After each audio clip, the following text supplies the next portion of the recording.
So, magandang umaga mga kamit, no? Aalis tayo ngayon. So, ito yung unang vlog natin na kasama si bago nating ninja. So, yung ating objective ngayon is papagawa tayo ng temporary plate mga kamit. Kasi na-receive na natin yung RCR natin. So, yehey, may RCR na tayo, no? So, ganda. So, what's up? Yun. So, ito yung guard namin, no? So, shout out. So, alis muna ako, may daraan. Thank you, thank you. So, yun, no? So, punta tayo sa paggawa ng plaka para kompleto na tayo. So,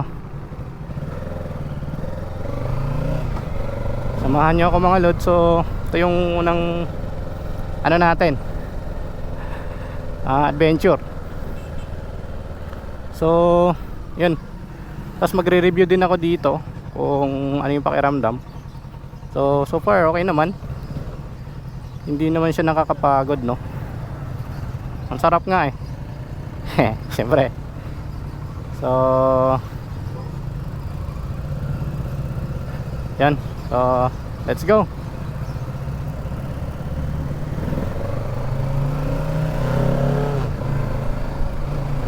So, yan, oh. Bilis talaga.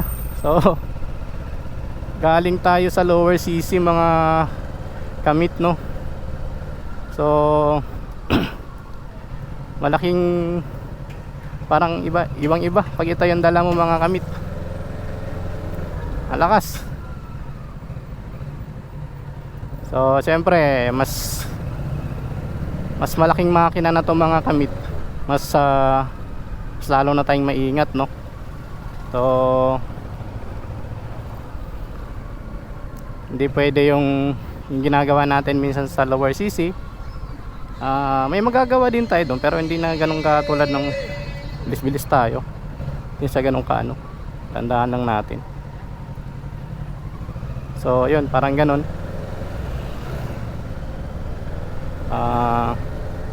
Basta balitaan ko kayo ito yung mga lods, oh. Ano natin, experience natin sa kalsada, no? So far hindi ko naman nararamdaman yung parang nakapagod siya. Okay naman. Yung handling niya mga kamit, no? Okay. So, hindi siya yung pag inano mo nakapagod. So, yun. Sa tao sa inyo mga idol. So,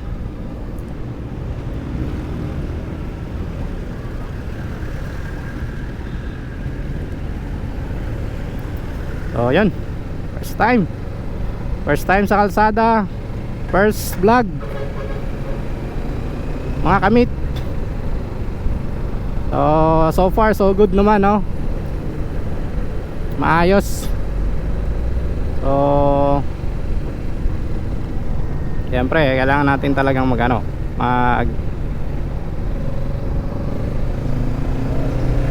alalay. Ayan, blink blink na. Di ko alam ito, blink blink. Yuhuu! Yan. So, sulit yung ano mo nito, no? Hindi siya maganda siya. Hindi pa natin nasusubukan to mag long ride kasi nga first time pa natin, break in period pa. Pero babalak na rin naman tayo mga kamit, no, na mag long ride tayo para masubukan natin. So, ito na. Experience natin traffic ngayon. Okay naman, madali naman isingit. So, maayos na maayos.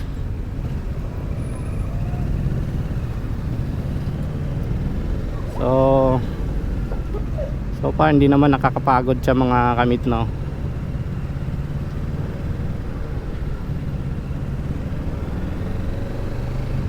Doon lang yung power, ayos na ayos.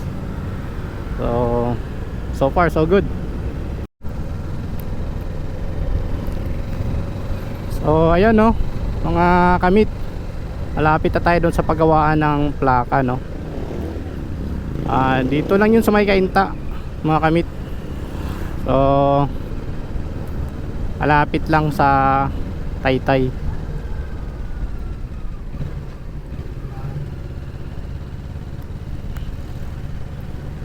So far so good naman tayo, no. Yung handling niya okay.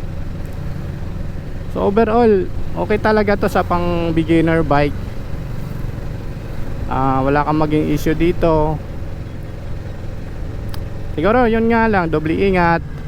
Since big bike na tayo, wag na nating anuhin yung sarili natin pa pilit-pilit, bigla-bigla. So the more na ganito, mas responsible tayo sa actions. Yan, no, daming estudyante.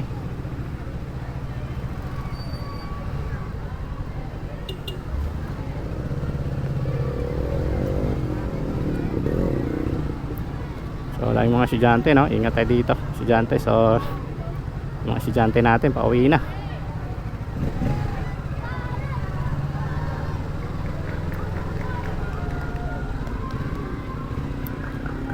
So handling wise hindi naman siya ano, magaan lang siya mga kamit, no, hindi siya mahirap, magaan lang dalhin. So hindi siya nakakapagod sa traffic dahil sakto lang. Yung height ko nga pala is 5'6" ako. So sa 5'6" okay siya.